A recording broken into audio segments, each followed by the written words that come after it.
Heart stuff's been part of my life, like my whole life. When I was 6 months old, I was diagnosed with a hole in my heart and a bicuspid aortic valve.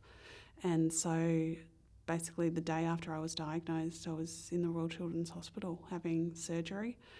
This is all according to Mum and Dad, of course. And so I have had this scar as long as I remember, and I have always been going to cardiologists, and that's been part of my life. 4 years ago, give or take, had open heart surgery again, this time to repair the bung valve, and also had an aortic graft at the same time. I'm fortunate that it never really impacted my life. It never really stopped me doing anything. I remember going to the hospital for checkups when I was little, and then the checkups weren't very frequent. I went in once every 5 years for a checkup, so it was really not didn't stop me doing anything until 5 or 6 years ago when they picked up that I had aortic dilation around my bung valve, and then that had to be monitored. So I was, had more regular checkups and scans about yearly for a while, until it got to the point that it was time that needed to be fixed. So I went from heart stuff just being in the background to being very much in the foreground again. I wasn't born with a heart condition. I was diagnosed with a murmur when I was 2 years old, and the doctor at the time told my mum that it would be something I'd grow out of. By the time I was 4, I was diagnosed with complete heart block. And what that means is that the signals from my brain to my heart to beat on time just kind of get a bit scrambled somewhere.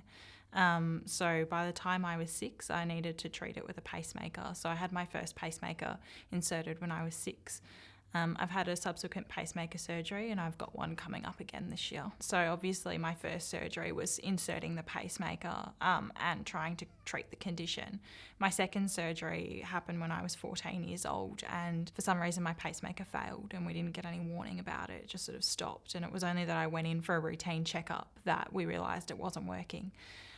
So that sort of meant emergency surgery. So that was pretty stressful, just to sort of get in there and figure out what was going on. My surgery that's coming up this year is a bit stressful for me because I think it's not emergency surgery, and it's something I'm planning for. And I think that means that there is a lot of anxiety about what my life will be like during that period of time of recovery. I'm having a scar put in a new place. I've got a pacemaker that's no longer going to be in my abdomen, but it's going to be sort of up here in the top of my left shoulder, and I've been told that it may be visible. So I think that brings a lot of sort of body image issues to mind. And I think as well, sort of I've been told that I'll feel a little bit different with this new pacemaker because it's dual chamber and not just single chamber, and it will be on the inside of my heart as opposed to be, shocking my heart from the outside. One day, a couple of years ago, just completely out of the blue, I had a cardiac arrest in a public place, supermarket. That was significant in itself, but then we've had, it's like because there was no known reason, it was a bit of a trial and error with medications, and I had to have the defibrillator put in. Life went on, and I just kept getting rounds of shocks, and I was conscious for them, which, every time you get a shock, they look at it and think, what's going on? And then they sort of kept increasing the shock zone, and I was still awake for all of them. So I had one round in, about a few months after the arrest itself, and I got another couple of shocks when I was at work, and then that was into hospital and didn't come out for a while they just did lots of tests and ended up getting a couple of ablations done. That was, a couple of years ago, finished that, and haven't had any issues since then.